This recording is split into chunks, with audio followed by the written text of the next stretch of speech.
Step number 4, create a Facebook ad campaign. In this video, I'm going to step you through the process of running an actual Facebook ad campaign. In the previous video, we concentrated on identifying your audience members. Please keep in mind that getting a clear idea of who your audience members are is not a one-time thing. It's something that you're going to have to constantly fine-tune and polish as your results come in. Don't think that just because you used Audience Insights and you have slightly over 1,000 page fans, that your targeting can remain unchanged. As you can imagine, the more popular your page gets, the higher the chance its audience profile may change. It may attract other people, and these individuals might actually be a better audience for your ads. In this video, I'm going to step you through the process of using Facebook Ad Manager to set up an actual ad campaign. First, you need to get on Facebook Ad Manager, click on the Campaigns tab, and then click on Create. This will get you going on launching a new Facebook advertising campaign. The first thing you will notice is that you actually have 11 different campaign objectives to choose from. Here are the options and quick descriptions of them. Store visits.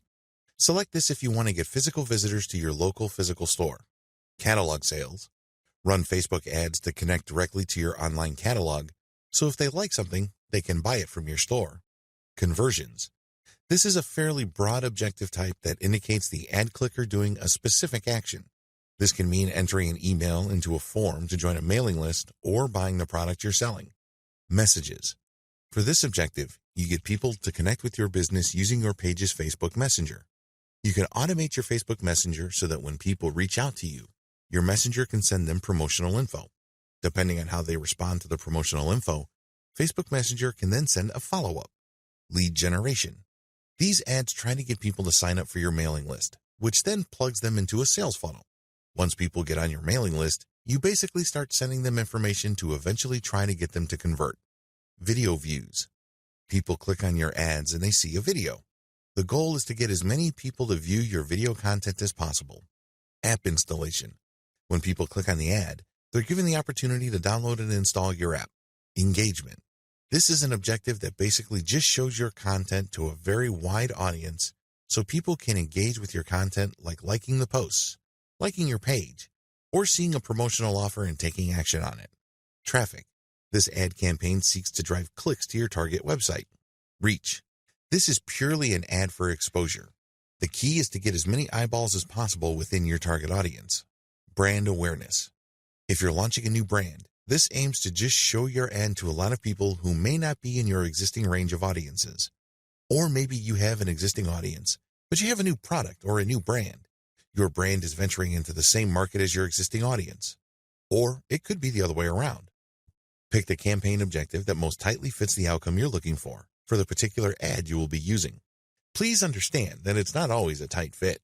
If you're trying to use video to get people to engage with your brand, your best bet would probably be to select video view instead of brand awareness. Once you have selected the objective, go to near the bottom of the page and select if you want to do an A/B split test. A/B split test is very important because you can run 2 ads at once and Facebook will alternate exposures for those 2 ads. Obviously, you're looking to see which of the ad gets the most clicks or most results. This is a great way of testing different ad designs. Also, you can select budget optimization. Using these 2 features, you can run different ad sets and see which of your ads perform best on Facebook using your target audience parameters. The great thing about this is you don't spend a lot of money. It has a budget optimization feature. You then look at the final numbers and then pour the bulk of your budget on the ad that actually works the best. Of course, that ad has to meet your minimum ROI or return on investment objective. If you have selected the engagement objective, you can choose whether to focus on event responses, page likes, or post engagement. Generally, people who use engagement are looking for page engagements, so their page fans can increase and the number of people who may possibly see their updates in the future grows. If you haven't set up an ad account by this point, you can click the Set Up Ad Account and enter your payment information so Facebook can start showing the ad. Select Ad Placement. Ad placements indicate where Facebook will show your ad. Generally, this is played out between desktop and mobile. The ad placements will feature the right column of the desktop newsfeed itself or the mobile newsfeed.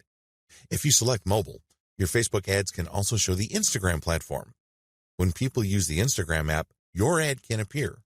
Also, Facebook runs an advertising network called the Audience Network. These are mobile apps and websites that run Facebook's ads. You can also select for your ads to show on this extended network. Next, set up your budget and schedule. Once you've done the targeting and you have set up your ad, the next step is to select the budget. This will give you an average of how much money you'll be spending per day. You can also choose to keep it running indefinitely or end it at a specific date. I suggest that if you just started your Facebook ad marketing, you use the default settings offered by Facebook. Facebook will then run your ad continuously. I recommend this so you can monitor your ad and optimize in real time. You can always stop or pause the campaign and run another campaign. If you want to maximize your control over the process, you can set up beginning and end dates for your Facebook ad campaign. Pay for your campaign.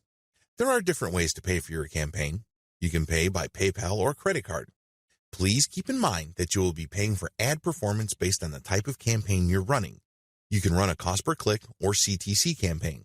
In this situation, you will only get charged by Facebook if people click on your ad. Exposure campaigns. Alternatively, you can run a CPM campaign. Facebook will charge you a certain amount of money for every 1,000 times your ad shows up. Please understand that impression campaigns can show the same ad to the same person more than once. It is not unusual for one person to keep seeing the same ad over and over. Keep in mind that depending on the time frame involved, that person might be getting counted more than once. So although you're paying for 1,000 impressions, this doesn't mean that 1,000 different people have seen your ads. It may well turn out to be a very small group of people who are repeatedly exposed to your ad. You can always change Facebook's recommended price per 1,000 impressions. Please understand that this is your bid, and if you're bidding too low of a price, Facebook can stop displaying your ads because other advertisers are paying a higher price for the same spot. When do you get billed? Even though you selected a continuous payment system, Facebook will charge you depending on your selection. You can set up a threshold. Once your billable charges reach a certain threshold, then the charge will be reflected on your credit card or your PayPal account. If not, Facebook will just charge you at the end of the month. So whatever amount of bills you've racked up, Facebook will charge against your card on file or against your PayPal account.